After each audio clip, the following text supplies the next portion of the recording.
Okay. Uh, Hi, Amar. Thank you as well for joining. Hey, of course, looking forward. Great, thank you. Okay, I'm just gonna give it a few more minutes Yeah, before we start, yeah, maybe and we just can start. Yeah, that sounds good. yeah, yeah, just for the flow of the presentation. For now, I'm gonna turn microphones and cameras off, but you know, as we've been doing in other sessions, at the end of the session, the conversation is open, so you'll be able to open your camera and your mic, and we will be able to talk. If you have questions, that will be the time. You ready, my friends? Let's do it. Thank you, Okay. Paolo. Well, hello. This is a nice, intimate group. So, welcome to you. My name is Marie-France, and as you already know, I'm here with my friend and longtime colleague, Paolo. And we're super excited and grateful for you to join us today. For those of you, and Deanne, I know that's the case for you. We've had quite a few sessions throughout the week, but in case, for those of you who have not joined earlier this week, welcome. In this session, the main purpose is really to inspire engagement and interaction and provide information that is really valuable to you, right? That's really the main purpose here. The hotels in our selection, you're the essence, the foundation of our mission. You represent the best in the world of hospitality. And it's our goal to work with you as closely as possible to achieve our mission, which is to give our users an incredible experience to promote your hotels in the best possible lights and to bring you more bookings from our pretty amazing customers. So having all this in mind, there's really nothing better than to dedicate our resources to a session that caters specifically to a very strategic region in the world, but also it so happens to be a very strategic region for us, like the East Coast of the United States. So in this session, you'll be able to interact, as I said earlier, throughout the conversation if you wish to do so by adding your questions in the chats.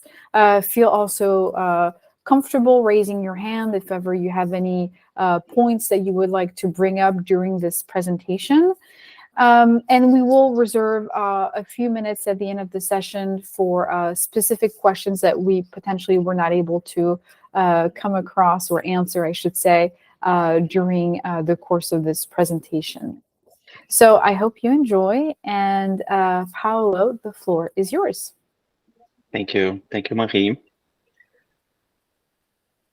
Okay, so as we all know, so we're here to do a market analysis of the East Coast, and in the next 30 to 35 minutes, the idea for us is to recap the tablet and the Michelin Guide performance for the East Coast in 2023.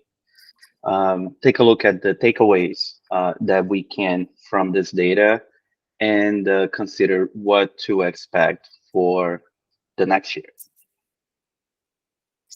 So here is a 2023 performance recap. The first thing that called our attention is that unfortunately demand has decreased this year for the region, and that was mostly driven by international travel slowing down in New York City. Also, rates are at an all-time high, and that's due mostly to inflation and economic turmoil. In Q3 and Q4 of this year, we saw our conversion rates going down significantly, and that was not normal behavior if we look at the same data in 2022 and 2019.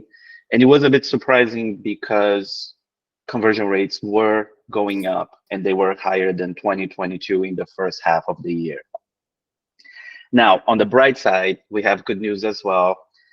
We observed that staycations are on the rise and this is a trend that we started seeing during COVID, and we continue to see now for the market.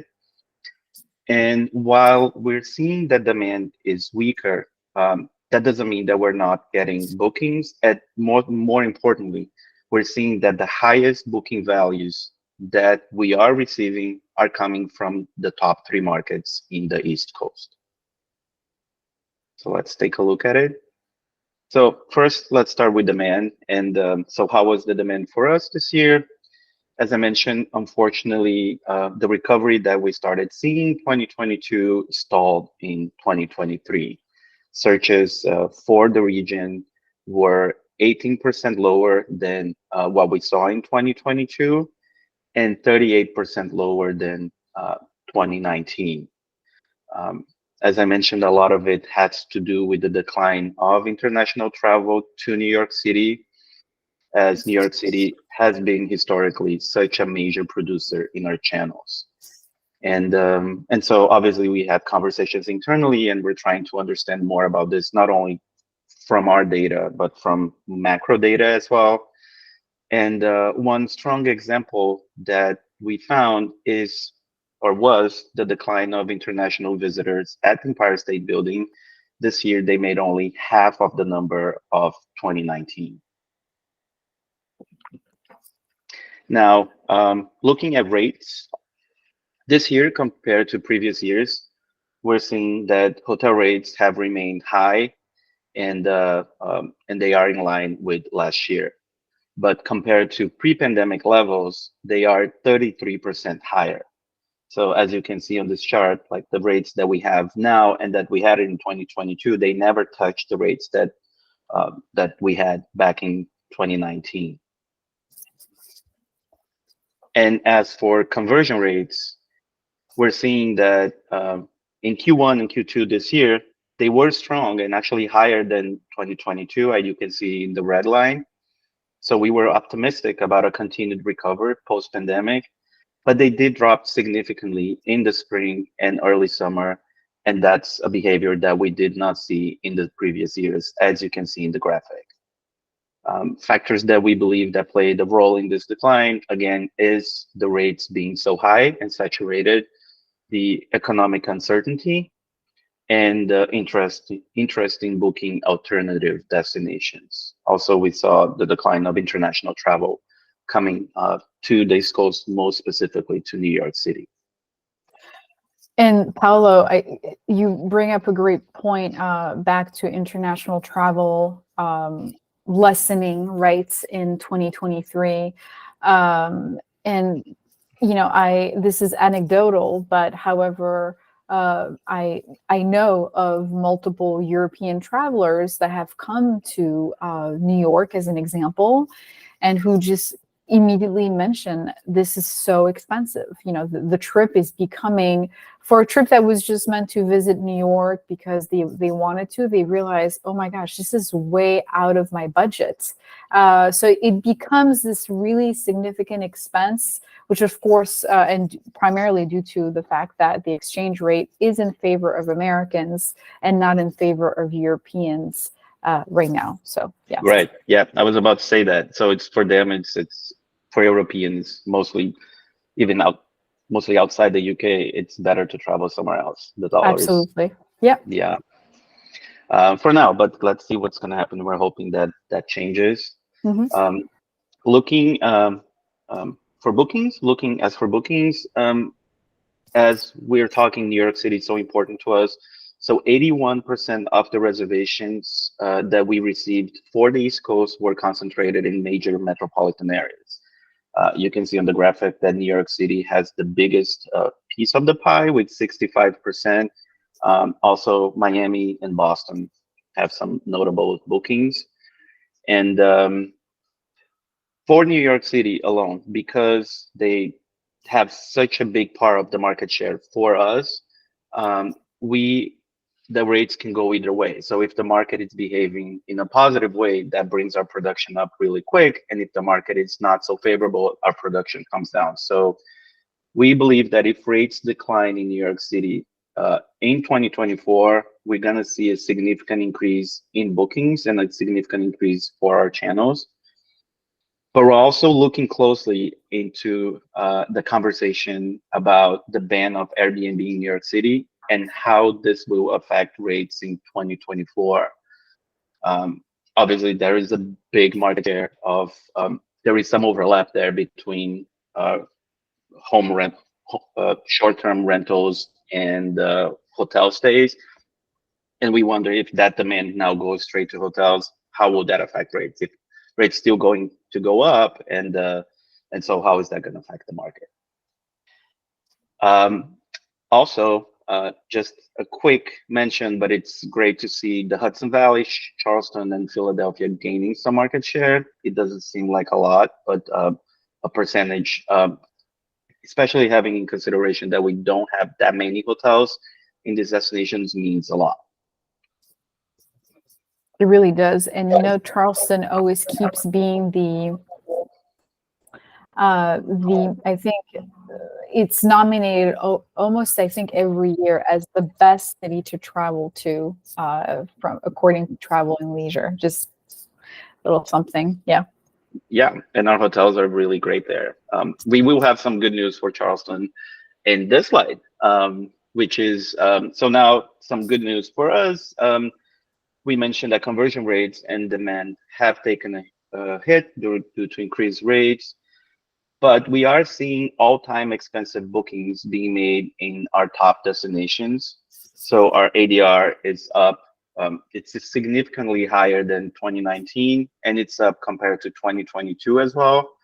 And just to look at some specific markets like Charleston and New York City, the average booking value for us this year was above $1,200.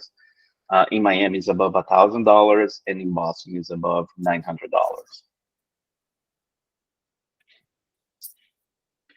And we also want to understand the bookings not only in major cities, but also see subregions and look at the states and see how bookings are being made. And so we decided to break it down to subregions. And what we're seeing is that in New York City and New England, beach and city bookings always remain stable, whereas mountain and countryside bookings in red and yellow, they rise during the early summer and they peak late summer, and we're still high in the fall time. As for Florida and the South, we're seeing that the beach and city bookings remain steady. However, countryside bookings peak in the second half of the year. And for the Mid-Atlantic area, beach and city bookings are also steady, but they dip in the end of the year. So now that we've gone over 2023, what to expect for 2024? My friends, do you have an idea what to expect? As I said earlier, I could check my crystal ball, but I know that we neither of us have one. So yes, I do have an idea, just because that's based on some behaviors that we saw and behaviors and trends that we saw happen in 2023, and that have no reason really to die down in 2024. So the 4 points that we wanted to raise with you that we really project will happen in 2024 is the continuation, of leisure travel. The second one is staycations not being just a pandemic phenomenon, but actually continuing on to happen in this new year. Continued growing interest in getaway destinations in the eastern coast, on the eastern coast. Am I saying this correctly? Yes, on the eastern coast of the United States, and as well as a very high and strong interest in TV, sports, and concert tourism. So this is like a brief summary, but we're going to go into detail for each of these points in the upcoming slides. So we're looking at remote work that definitely has redefined not just work, right? But also travel. And remote work has, basically, as I just said, redefined travel, and we expect leisure travel, which is a combination of work and leisure travel, to continue to increase. So what you're looking at here is the proportion of bookings that were basically exclusively on the weekend, exclusively during the week, and then what we consider crossover bookings, which is when a guest checks in during the weekend and checks out during the week, or vice versa, when they check in during the week and then check out during the weekend. So as you can see, for more than half of the bookings, people are basically in the crossover segment, which shows that a lot of customers are actually working while they're traveling. So we really predict that we'll see more of this in this coming year and the years to follow. But just, I do want to emphasize that, and this is something I mentioned earlier, this does not mean that business travel is completely canceled or canceled at all. It really is, they can both, basically, they can coexist. And in fact, yesterday in our roundtable chat with some industry experts, Michelle from Refinery Hotel in New York City was mentioning to us that essentially for her, business travel has to go back to 2019 levels for her. So again, one does not cancel the other, but we are, however, forecasting a pretty significant amount of leisure travel in the upcoming years. The second trend that we wanted to mention, and that we mentioned a little bit earlier, is that staycations, they're not just something that happened because there was a pandemic in the world. We may have seen an interest rise up during that time, but that's not going away anytime soon. So what you can see on this slide is, on the left side, there's a great majority of bookings in the East Coast this year that were domestic, as opposed to intercontinental for all regions. So zooming into micro regions in the East Coast, we observe that Florida, New York, New Jersey, Pennsylvania, Delaware have a large percentage of local bookings. So this really means that folks living in these parts of the regions are seeking destinations within driving distance. So this points out that, staycations will continue to be an important margin of this region market's share, and something that will be existing further in 2024. And just to clarify, if we can just go back one slide, Paolo, thank you so much. Local for New York City, when you're looking at the bar chart on the right-hand side and you're looking at New York and New Jersey, what we mean by local for New York and New Jersey is simply basically people living in New York City.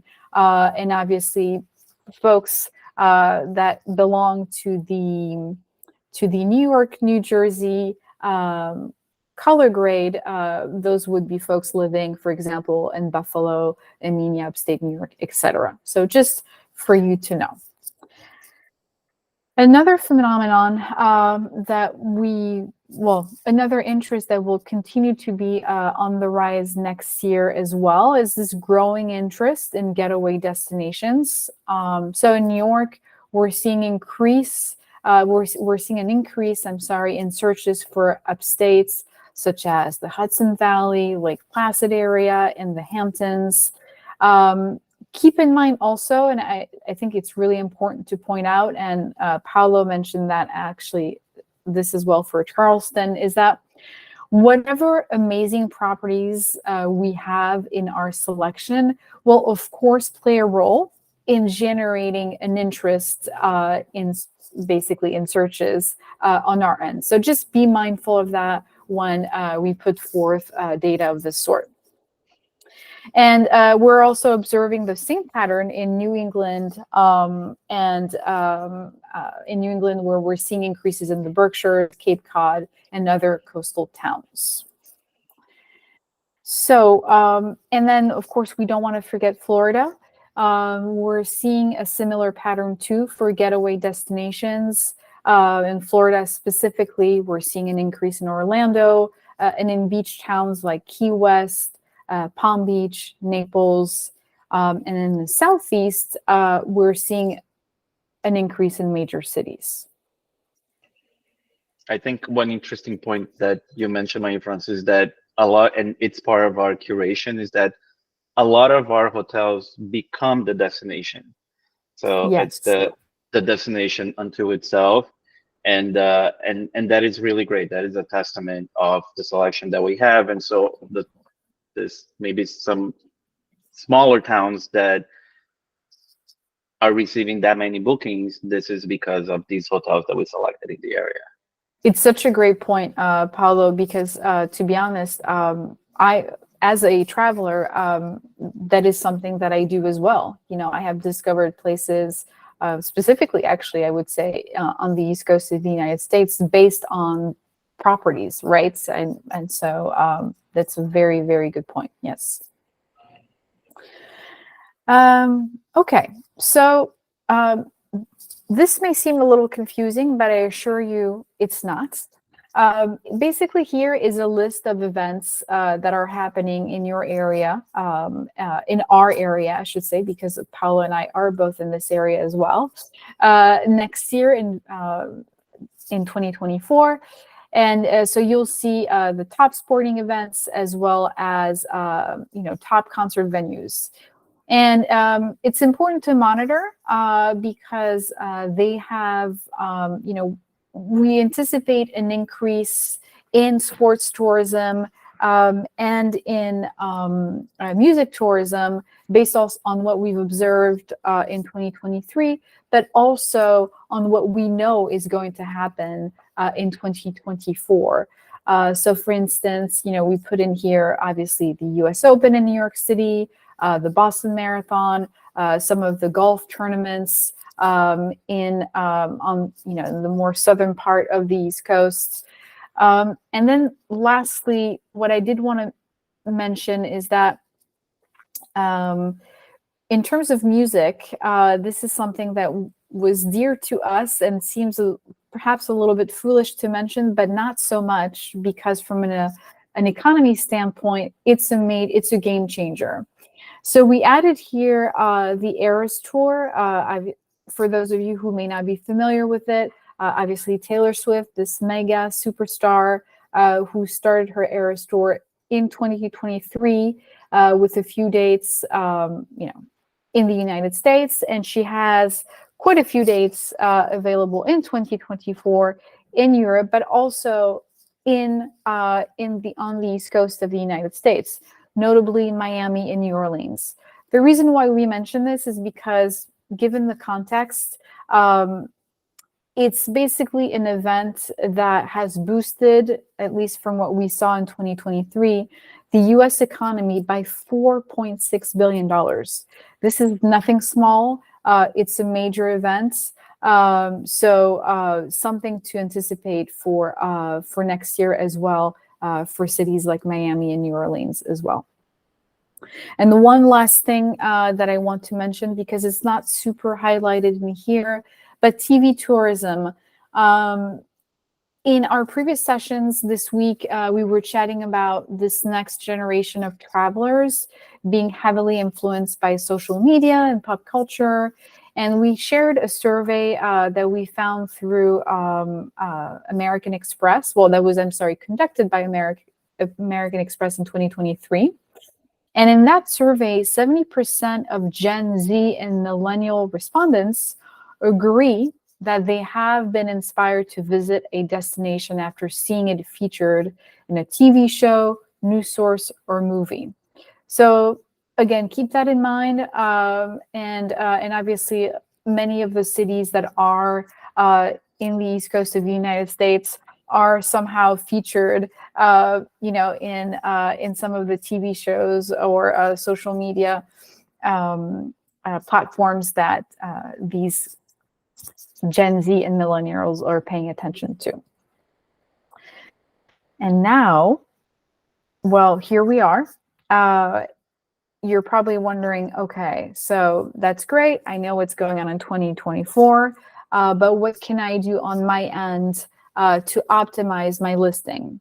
It's pretty straightforward. And for some of you, you've probably already seen this slide in our more general presentation, but I'll walk you through it for those of you who have not seen it. Again, it's very straightforward. So since most users, as we mentioned earlier, are blending travel and business trips, we really highly recommend that you add a couple photos of your common spaces where travelers can work from. Be sure to add high-speed Wi-Fi as one of your amenities. And also, if there are options for long stay incentives, do it as well. The second one is if you're enrolled in our Plus program, we highly recommend, well, actually, if you are not enrolled in our Plus program, we highly incentivize you to talk to us directly because that way you will reach out to basically our most loyal customers. But if you are already in the Plus program, we do recommend that you consider offering Plus credit as one of your privileges. It's one of the amenities that speaks the most to our customers. Number 3, pretty obvious, when you are an online business, you have to keep rates, basically in parity. It's essential for the business, but also for travelers who are comparing prices online all the time. Fourth, and this is directly linked to what we were just talking about earlier regarding TV tourism, but most specifically sports tourism and concert tourism. So if you have a listing that's around a specific venue, please be sure to mention it on your hotel page because that is definitely a focus for many of our customers. Flexibility is the way to go. I think, we said it yesterday. I'm laughing as I'm saying it. Non-cancelable rate are a thing of the past. I think it's fair to say that flexibility is the way to go. So be sure to offer flexible cancellation policies. And then finally, be sure to fill out our sustainability assessment by heading to the extranet if you have not already done so. You can be assured that this is in no way punitive and that any sustainable measure that you put in place will be taken into account. And finally, we do have one last slide just with our email address. I believe, yes, there you go. So for any questions that you have regarding these recommendations, whether it's Plus or your rates or your photos, your sustainability assessment, please feel free to reach out to our team at Hotel Partnerships at tablethotels.com. And I think that concludes more or less the 2024 projections and our recommendations. Yes, thank you, Marie-France. And I think that a good point that you made when it comes to rate parity, it's also to think of if there is an impression that rates are high in your market, or if you're seeing that your conversion rate is not as high as it used to be, it's a great idea to consider promotions and to consider exclusive rates being offered. Our channels are a bit different than the bigger ones because we have a segmented audience. So it's not that you're sending a discount to a mass production OTA. We're very segmented, so you can get a little bit of a market share there, but from a quality audience. And so we are always open to have exclusive promotions happening. In fact, we have them running every 6 weeks or so. We give some visibility to the best deals that we have. So there is also some marketing happening, and obviously marketing associated with the Michelin Guide and with Tablet Hotels. So definitely something to consider when it comes to rates. And don't forget also, not only just exclusive promotions, but also members only promotions are super great and important. So if you have that available elsewhere, just have it with us as well. And even if you don't have available elsewhere, have it with us as well, because these we can assure you, the clients that we have are the best clients that you can get. Absolutely. Yeah. Thank you. And this is it's a moment that we have for questions or commentary. If anybody wants to jump in, you're welcome to turn your microphone on, your camera on. If you would like to recommend this, if you like this presentation, you can always recommend them to your peers, to your colleagues in other hotels that obviously are part of Tablet as well. We will be making these videos available next week of the presentations. So, we understand that everybody has a busy agenda and perhaps they were not able to attend, but they can watch them at the time that they're free. So please do that. I believe that we were going to have them in the page where we're hosting Travel Week, Yes. but we'll confirm that. You're correct. Yes. Yes. Okay. And also, if any projections, I guess, generate something in you, or you're like, oh wow, I didn't see this at all, or yes, this matches more or less what I put in my forecast. Please let us know, whether it's now or later on via email. We're like you. We're all trying to figure it out together based on the data that we see. So I think let's be sure to figure it out all together. I guess that's what I'm trying to say. Yes. Yes. Well, okay. Looks like no questions, but please send questions whenever you have them, or comments, or let's continue the conversation, of course. Again, thank you so much for taking the time to join us today, and we hope to see you soon. Thank you so much, Paulo. Thank you. Bye, everyone. Bye.